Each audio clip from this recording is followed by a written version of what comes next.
प्यार की मंजिल पाने में प्रेमियों को कई तकलीफ़ों का सामना करना पड़ता है। काफ़ी लंबा संघर्ष करना पड़ता है और इसके बाद भी कईयों को उनका प्यार नसीब ही नहीं होता। लेकिन गोरखपुर में अपने प्यार को परवान चढ़ाने के लिए एक बहन ने अपने सगे इकलौते भाई की बलि चढ़ा दी। प्यार में सब कुछ भूल चुकी थी इस कलयुगी बहन ने पहले तो अपने प्रेमी के साथ मिलकर अपने भाई का गला घोंटा और उसके बाद ब्लेड से उसके गले के 2 टुकड़े कर डाले। क्या था पूरा मामला, चलिए जानते हैं इस वीडियो में पूरे विस्तार से। लेकिन उससे पहले नमस्कार दोस्तों, मैं एडवोकेट आरडी आपका चैनल पर स्वागत करती हूं और उम्मीद करती हूं कि आप सब लोग स्वस्थ होंगे, सुरक्षित होंगे। दोस्तों, अगर आप अपने इस परिवार में नए हैं या अभी तक आपने चैनल को सब्सक्राइब नहीं किया है तो मेरी हम्बल रिक्वेस्ट है कि आप सबसे पहले चैनल को सब्सक्राइब कर लीजिए और हाँ, बेल आइकन प्रेस करना ना भूलें फर्दर नोटिफिकेशन के लिए। और इसके साथ ही कहानी में लास्ट तक बने रहें क्योंकि कहानी आपको दिल दहला देने वाली लगेगी। और इसके साथ ही कहानी के बारे में आपकी कोई भी राय है तो कमेंट करके ज़रूर बताएं। मेल भी कर सकते हैं और मेरा मेल आईडी डिस्क्रिप्शन में आपको मिल जाएगा और आपके कमेंट्स के जवाब मैं वीडियो के लास्ट में ज़रूर दूंगी, तो जुड़े रहें लास्ट तक। अब चलिए आपका समय नहीं लेते और जानते हैं कि इस कलयुगी बहन की पूरी कहानी आखिर है क्या। उत्तर प्रदेश के जिला गोरखपुर में एक गांव है बनकट, जो थाना बेलघाट के क्षेत्र में आता है। पश्चिम बंगाल में कोयले की खदान में काम करने वाला राम सिधारे अपने परिवार के साथ बनकट गांव में रहता था। राम सिधारे के परिवार में पिता वंशराज के अलावा 3 बेटियां और 1 बेटा था। उसकी पत्नी विमला की करीब 5 साल पहले मृत्यु हो चुकी थी। उसने अपनी बड़ी बेटी माधुरी की शादी पत्नी की मौत के कुछ दिनों बाद पड़ोस के गांव बरपरवा बाबू के रहने वाले जितेंद्र के साथ कर दी थी। राम सिधारे के कंधों पर अब 3 बच्चों की जिम्मेदारी बची थी। चूँकि राम सिधारे पश्चिम बंगाल में रहता था और इसीलिए बच्चों की परवरिश की जिम्मेदारी उसके पिता वंशराज के ऊपर थी। वह ही उनकी परवरिश कर रहे थे। राम सिधारे के घर पर न रहने के बावजूद तीनों बच्चे ठीक ठाक से पढ़ रहे थे। बेटा अरुण और बेटी साधना हाई स्कूल में थे और मछली बेटी पूजा स्नातक पास कर चुकी थी। घर में रहकर वह कंपटीशन की तैयारी भी कर रही थी। बीच बीच में राम सिधारे बच्चों की कुशल क्षेम लेने घर आता रहता था ताकि बच्चों को माँ की कमी महसूस नहीं होनी चाहिए। कुछ दिन बच्चों के बीच बिताकर वह फिर से नौकरी पर लौट जाता। पिता के प्यार और दुलार से बच्चों को कभी माँ की कमी खली ही नहीं। 31 जनवरी 2019 की बात है। रात 10 बजे घर के सभी लोगों ने साथ बैठकर खाना खाया और फिर सोने के लिए अपने अपने कमरों में चले गए। बच्चों के दादा वंशराज दालान में सो रहे थे, जबकि पूजा, साधना और अरुण अलग अलग कमरों में सो रहे थे। अगली सुबह पूजा और साधना रोजाना की तरह सुबह 6 बजे उठी। घर का मुख्य द्वार खोलकर उन्होंने बाहर जाना चाहा तो दरवाज़ा खुला नहीं। किसी ने शायद बाहर से दरवाजे की कुंडी लगा दी थी। काफ़ी प्रयास के बाद जब दरवाज़ा नहीं खुला तो दोनों बहनें यह सोचकर भाई अरुण के कमरे में गईं कि उससे कहकर दरवाज़ा खुलवाने का प्रयास करेंगी, लेकिन अरुण अपने कमरे में नहीं मिला। यह देखकर दोनों बहनें हैरान रह गईं कि बिना किसी को कुछ बताए इतनी सुबह कहाँ चला गया। उन्होंने घर का कोना कोना छान मारा, लेकिन अरुण कहीं भी नहीं मिला। तब दोनों बहनें दालान में सो रहे दादा वंशराज के पास पहुंची। उन्हें जगाकर दोनों ने अरुण के बारे में पूछा तो उन्होंने अनभिज्ञता जताते हुए कहा कि उन्हें इस बारे में कोई जानकारी नहीं है और ना ही उसे बाहर जाते हुए उन्होंने देखा है। बुजुर्ग वंशराज भी पोते की अचानक गायब होने से स्तब्ध रह गए थे। अरुण के रहस्यमय ढंग से गायब हो जाने से घर वाले परेशान हो गए। ऊपर से मकान का मेन गेट भी बाहर से बंद था। अंततः साधना ने पड़ोस में रहने वाले चचेरे बाबा नंदू को फ़ोन किया और बाहर से लगी मेन गेट की कुंडी खोलने को कहा। उसने नंदू बाबा को यह भी बताया कि किसी ने शरारतवश कुंडी लगा दी होगी और कुछ देर में वह दरवाजे की कुंडी खोलकर अंदर आ गए। उन्हें अरुण के गायब होने की बात पता चली तो वह भी परेशान हो उठे। घर के सभी लोग अरुण को गांव में ढूंढने लगे। कुछ ही देर में पूरे गांव में अरुण के गायब होने की बात फैल चुकी थी। यह बात किसी के गले नहीं उतर रही थी कि घर में सोया अरुण आखिर गायब कैसे हो गया। अरुण की तलाश में दादा वंशराज, नंदू, पूजा और साधना अलग अलग दिशाओं में निकल गए। इससे पहले पूजा और साधना ने अपने रिश्तेदारों और शुभचिंतकों को फ़ोन करके अरुण का पता लगा लिया था। बहरहाल अरुण की तलाश करते करते 3 घंटे बीत गए। उसके न मिलने से सभी परेशान हो रहे थे। उसे लेकर उनके मन में बुरे ख्याल भी आ रहे थे। पता नहीं नंदू के मन में क्या आया कि वह अपने आलू के खेत की तरफ मुड़ गए। आलू का वह खेत वंशराज के घर से मात्र 50 मीटर दूर था। नंदू आलू के खेत में पहुंचे तो उन्हें खेत के बीचों बीच कोई औंधे मुंह लेटा पड़ा हुआ मिला। जब वह उसके नज़दीक पहुंचे और ध्यान से देखा तो चौंक उठे, क्योंकि यह अरुण का शव था। किसी ने गला रेत कर उसकी हत्या कर दी थी। नंदू दौड़े दौड़े गांव पहुंचे और यह जानकारी बड़े भाई वंशराज को दे दी। अरुण की हत्या की बात सुनकर घर में रोना पीटना शुरू हो गया। वंशराज और उनकी दोनों पोतियां पूजा और साधना रोते बिलखते आलू के खेत में पहुंची, जहां अरुण की रक्त रंजिश लाश पड़ी थी। अरुण की हत्या की सूचना मिलते ही गांव वाले भी मौके पर पहुंच गए। इसी बीच किसी ने इस घटना की सूचना बेलघाट थाने को दे दी। सूचना मिलते ही थाना प्रभारी सुरेश चंद्र राम पुलिस टीम के साथ मौके पर पहुंचे। वहां पहुंचकर उन्होंने सीओ गोला सतीश चंद्र शुक्ला और एसपी दक्षिण विपुल कुमार श्रीवास्तव को भी सूचना दे दी। सूचना मिलते ही दोनों पुलिस अधिकारी मौका वारदात पर पहुंचे। पुलिस ने घटनास्थल की जांच की तो पता चला हत्यारों ने अरुण की हत्या किसी तेज धारदार हथियार से गला रेत कर की थी। उसका कसरती बदन देखकर लगता था कि हत्यारों की संख्या 2 से 3 रही होगी, क्योंकि वह अकेले आदमी के बस में नहीं आ सकता। खेत में संघर्ष का कोई निशान नहीं मिल रहा था और इस बात ने मामले को और भी पेचीदा बना दिया। पुलिस ने मौके की और गहराई से जांच की। जिस जगह पर अरुण की लाश मिली थी वहां खून सूख कर काला पड़ चुका था। इससे यही अनुमान लगाया जा रहा था कि घटना को 8-10 घंटे पहले अंजाम दिया गया होगा। लाश के अलावा पुलिस को मौके पर कुछ और मिला ही नहीं। पुलिस ने घटनास्थल की कार्यवाही निपटाकर लाश पोस्टमार्टम के लिए बाबा राघवदास मेडिकल कॉलेज गुलरिया भिजवा दिया। मृतक अरुण की बड़ी बहन पूजा उर्फ सोनाली ने गांव के ही 5 व्यक्तियों पर हत्या का आरोप लगाते हुए थाना प्रभारी सुरेश चंद्र राम को नामजद तहरीर दे दी। पूजा की तहरीर के आधार पर पुलिस ने अशोक मौर्य, चंद्रशेखर मौर्य, इंद्रजीत मौर्य, विनोद मौर्य और दशरथ मौर्य के खिलाफ भारतीय दंड संहिता की धाराएं 147, 148, 149, 302, 506, 120B और 31 SC/ST एक्ट के तहत मुकदमा दर्ज कर लिया। चूँकि यह मामला SC/ST एक्ट से जुड़ा हुआ था, इसलिए जांच की जिम्मेदारी सीओ सतीश चंद्र शुक्ला को सौंप दी गई।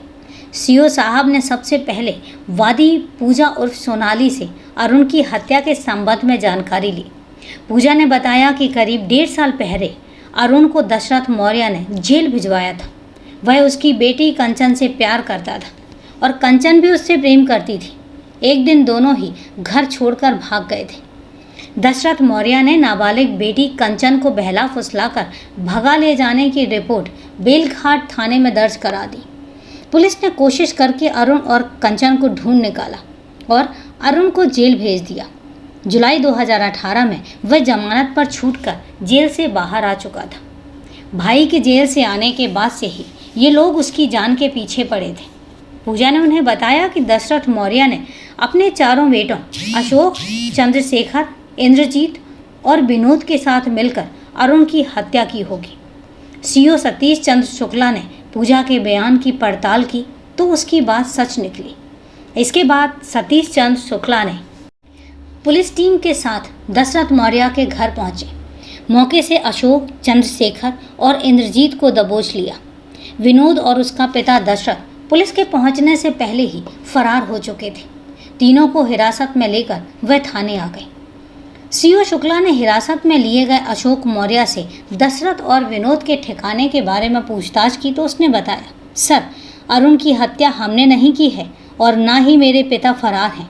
वह तो छोटे भाई विनोद के साथ घटना से 2 दिन पहले कुंभ स्नान के लिए प्रयागराज चले गए थे। अशोक मौर्य ने आगे बताया, साहब, अरुण पिछले साल मेरी बहन कंचन को बहला फुसलाकर घर से भगाकर ले गया था। उसके खिलाफ बेलघाट थाने में मुकदमा भी दर्ज कराया था। पुलिस ने उसे गिरफ्तार कर जेल भेज दिया। जुलाई में अरुण जमानत पर जेल से बाहर आ गया और इसके बाद से हम खुद ही कंचन की निगरानी करते रहे। फिर दोबारा वह कंचन से कभी मिला ही नहीं और हमने भी यह बात भुला दी। फिर हम उसकी हत्या भला क्यों करते? अशोक के बयान से सीओ शुक्ला को सोचने पर विवश हो गए। उधर 2 फरवरी को अरुण की पोस्टमार्टम रिपोर्ट भी आ गई। पोस्टमार्टम रिपोर्ट में बताया गया कि उसकी हत्या पहले गला दबाकर की गई है और फिर किसी तेज धार हथियार से उसका गला रेता गया है। उधर जांच में यह भी बात सामने आई कि दशरथ मौर्य और उसका बेटा विनोद मौर्य वाकई में घटना से 2 दिन पहले यानी 29 जनवरी को कुंभ स्नान करने के लिए प्रयागराज गए हुए थे। पोस्टमार्टम रिपोर्ट को पढ़ने और घटना की पड़ताल करने के बाद सीओ सतीश चंद्र शुक्ला के गले से यह बात नीचे नहीं उतरी कि जब आरोपी दशरथ मौर्य और उसका बेटा विनोद 2 दिन पहले घटना स्थल से 200 किलोमीटर दूर प्रयागराज चले गए थे तो वह भला हत्या कैसे कर सकते थे? इसमें जरूर कोई बड़ा पेच था। इसके बाद सीओ सतीश चंद्र शुक्ला ने एक बार फिर से पूजा को थाने बुलाकर पूछताछ की और जांच पड़ताल के लिए उसका मोबाइल फ़ोन मांगा। सीओ शुक्ला के फ़ोन मांगने पर पूजा सकपका गई और फ़ोन देने में आनाकानी करने लगी। पूजा की यह हरकत सतीश शुक्ला को थोड़ी अजीब तो लगी। उन्होंने पूछताछ करके उसे घर भेज दिया और इसके बाद उन्होंने पूजा के मोबाइल फ़ोन नंबर की कॉल डिटेल्स निकलवाई। कॉल डिटेल्स की जांच से पता चला कि उसके फ़ोन पर घटना वाली रात 11:58 तक बातचीत हुई थी और फिर उसी नंबर पर सुबह करीब 7:15 बजे भी बात हुई। पूजा की जिस नंबर पर बात हुई थी, पुलिस ने उस फ़ोन नंबर की कॉल डिटेल्स निकलवाई। वह नंबर बेलघाट थाने के बरपुरवा बाबू निवासी धर्मेंद्र कुमार का निकला। धर्मेंद्र मृतक अरुण के सगे बहनोई का छोटा भाई था। पुलिस ने धर्मेंद्र को हिरासत में ले लिया। थाने में उससे सख्ती से पूछताछ की गई। धर्मेंद्र कोई पेशेवर अपराधी तो था नहीं, इसलिए उसने बड़ी आसानी से अपना जुर्म कबूल कर लिया। उसने पुलिस को बताया कि अरुण की हत्या उसने अपनी प्रेमिका पूजा उर्फ सोनाली के साथ मिलकर की थी। धर्मेंद्र के बयान के बाद पुलिस उसे जीप में बैठाकर पूजा को गिरफ्तार करने बनकट पहुंच गई। दरवाजे पर पुलिस को आया देखकर पूजा के दादा वंशराज ने पुलिस से अरुण के हत्यारों के बारे में पूछताछ की तो पुलिस ने उन्हें भरोसा दिया कि पुलिस अपना काम कर रही है और हत्यारे जल्द ही सलाखों के पीछे होंगे। फिर उन्होंने उनसे पूजा के बारे में पूछताछ की और पूजा उस समय घर पर ही मौजूद थी। पुलिस के वहां आने की जानकारी होते ही पूजा भी अपने कमरे से बाहर निकल आई। तभी महिला कांस्टेबल ने पूजा को जीप में बैठा लिया और यह देखकर वंशराज हैरान रह गए। वह भी नहीं समझ पाए कि पुलिस पूजा को अपने साथ क्यों और कहां लेकर जा रही है। लेकिन जैसे ही पूजा की नज़रें जीप में बैठे युवक पर पड़ी तो वह चौंक गई, क्योंकि वह उसका ही प्रेमी था। अब पूजा को यह समझते देर नहीं लगी कि उसकी रची हुई कहानी से पर्दा उठ चुका है। पुलिस अरुण के कातिलों तक पहुंच चुकी है। पुलिस ने थाने में पूजा और धर्मेंद्र को आमने सामने बैठाकर अरुण की हत्या के बारे में पूछताछ की तो पूजा ने खुद पुलिस के सामने घुटने टेक दिए। उसने अपना जुर्म कबूल करते हुए कहा कि उसने प्रेमी धर्मेंद्र के साथ मिलकर अपने इकलौते भाई को मार डाला। पूजा के बयान से उसके भाई अरुण की रूह कपाने वाली जो कहानी सामने आई वो कुछ इस प्रकार थी। 21 वर्षीय पूजा थी तो इकहरे बदन और साधारण शक्ल सूरत की, लेकिन उसके नैन नक्श बहुत तीखे थे। पूजा के पिता पश्चिम बंगाल में नौकरी करते थे। दादा वंशराज ही बच्चों की देखभाल करते थे। पूजा की बड़ी बहन माधुरी की शादी बनकट से थोड़ी दूर बरपरवा बाबू के जितेंद्र के साथ 5 साल पहले हुई थी। जितेंद्र CRPF में नौकरी करता था। जितेंद्र के छोटे 4 भाई और भी थे। इनमें से तीसरे नंबर का भाई था धर्मेंद्र। ग्रेजुएशन करने के बाद धर्मेंद्र ने पुलिस में भर्ती होने की तैयारी शुरू कर दी। धर्मेंद्र के पिता पंजाब में काम करते थे। बड़े भाई की ससुराल आते जाते 4 साल पहले धर्मेंद्र और पूजा के बीच में नज़दीकी बढ़ गई। धर्मेंद्र पूजा की खूबसूरती पर मर मिटा था, क्योंकि दोनों के बीच में रिश्ता भी मजाक का था। और इसीलिए मजाक मजाक में वह खूबसूरत साली पूजा को छेड़ता रहता था। इसी छेड़छाड़ के दौरान दोनों में कब प्यार के अंकुर फूटे न पूजा जान सकी और न ही धर्मेंद्र जान सका। पूजा से प्यार होने के बाद धर्मेंद्र का भाई की ससुराल में आना जाना कुछ ज़्यादा ही हो गया। पूजा के गांव के बगल वाले गांव में धर्मेंद्र की ननिहाल थी। वह जब भी अपनी ननिहाल आता तो पूजा से मिलने जरूर आता था। धर्मेंद्र को देखते ही पूजा का चेहरा खुशी से खिल उठता और उसे देखकर वह भी खुशी से झूम उठता। पूजा और धर्मेंद्र यह जानकर बेहद खुश थे कि पिछले 4 सालों में उनके प्यार पर किसी की नज़र नहीं गई थी, पर शायद यह दोनों की बहुत बड़ी भूल थी। पूजा के छोटे भाई अरुण को बहन और जीजा के भाई धर्मेंद्र के रिश्तों पर शक होने लगा था। वह समझ गया था कि दोनों के बीच में कुछ खिचड़ी तो पक रही है, लेकिन वह यह सोचकर चुप हो जाता था कि दोनों के बीच मजाक का रिश्ता भी तो है, ऐसा थोड़ा बहुत तो चलता ही है, जबकि उनके बीच तो कोई दूसरी ही खिचड़ी पक रही थी। जब से अरुण और धर्मेंद्र पर शक हुआ था, तब से वह उसे देखते ही अंदर जन भूल जाता। वह नहीं चाहता था कि धर्मेंद्र वहाँ पर आए। अरुण पूजा को भी उससे दूर रहने के लिए समझाता था। उसके हाव भाव से पूजा समझ गई थी कि अरुण को उस पर शक हो गया है, और ये बात उसने अपने प्रेमी धर्मेंद्र को बताकर सतर्क रहने के लिए कह दिया। उस दिन के बाद से धर्मेंद्र जब भी पूजा से मिलने आई ससुराल आता तो अरुण को देखकर सतर्क हो जाता और पूजा से कम ही बातचीत करता था, जिससे अरुण को लगे कि उनके बीच में ऐसी कोई भी बात नहीं है। धर्मेंद्र और पूजा को अब अरुण प्यार के बीच का कांटा लगने लगा था। इतना ही नहीं, प्यार में अंधी पूजा धर्मेंद्र के साथ मिलकर इकलौते भाई को रास्ते से हटाने का ताना बाना भी बुनने लगी थी। ऐसी खतरनाक योजना बनाते हुए उसे एक बार भी ख्याल नहीं आया कि जिस भाई की कलाई पर वह राखी बांधती रही है, उसी भाई की जान लेने पर क्यों तुली हुई है। बहरहाल बात 31 जनवरी 2019 की है। रात 10 बजे के करीब घर के सभी लोग खाना खाकर अपने अपने कमरे में सो रहे थे। उस रोज भाई की ससुराल में धर्मेंद्र भी रुका था। वह अपनी ननिहाल आया था और वहाँ से वह रात में पैदल ही ससुराल पहुँच गया। धर्मेंद्र अपने साले अरुण के साथ उसी के बिस्तर पर सो रहा था। रात 2 बजे के करीब अरुण की अचानक आँख खुल गई और उसे किसी के खुसर पुसर की आवाज़ें आ रही थीं। उसने जब अपने बिस्तर पर देखा तो चौंका, क्योंकि उसके साथ सो रहा धर्मेंद्र वहाँ पर था ही नहीं। वह दबे पांव अरुण पूजा के कमरे में पहुँच गया। कमरे के अंदर का नज़ारा देखकर उसका खून खौल उठा। धर्मेंद्र पूजा को अपनी बाहों में भरे आलिंगनबद्ध कर रहा था, और यह देखकर अरुण जोर से धर्मेंद्र को भद्दी भद्दी गालियाँ देने लगा।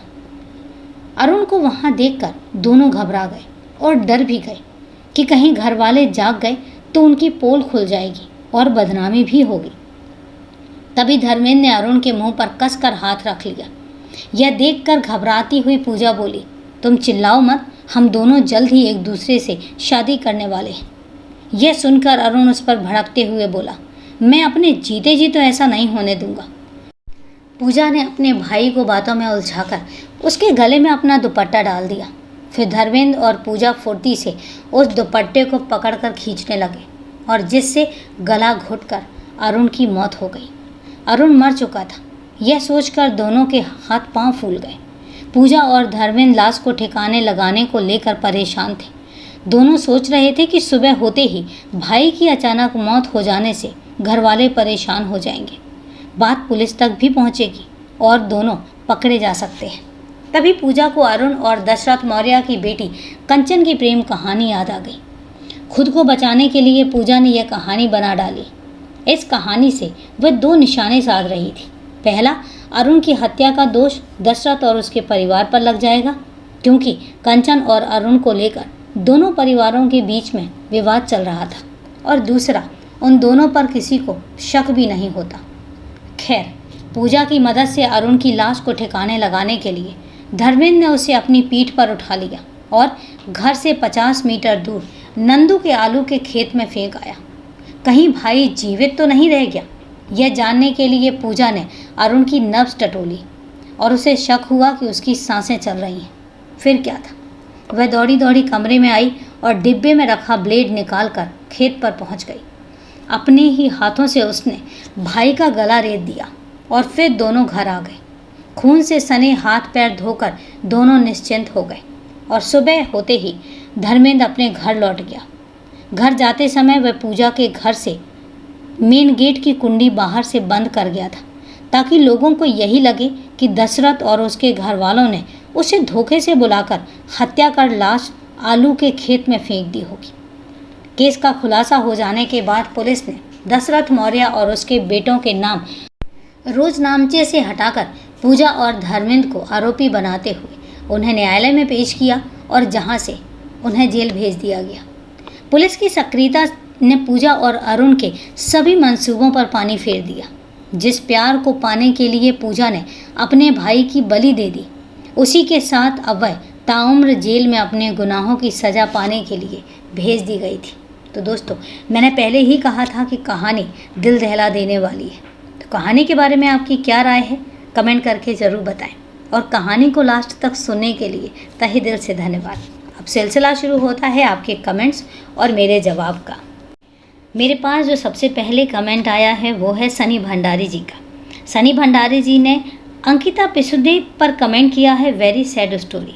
तो सच बताऊं सनी भंडारी जी कि सच में बहुत सैड स्टोरी है। जब मैं भी इस स्टोरी को रिकॉर्ड कर रही थी तो कहीं ना कहीं मैं भी बहुत इमोशनल हो रही थी, पर ये हकीकत है, क्योंकि ऐसी कहानियाँ और ऐसी क्राइम की सच्ची कहानियाँ हम अक्सर सुनते रहते हैं और मैं तो हर दिन आप लोगों तक पहुँचाती हूँ।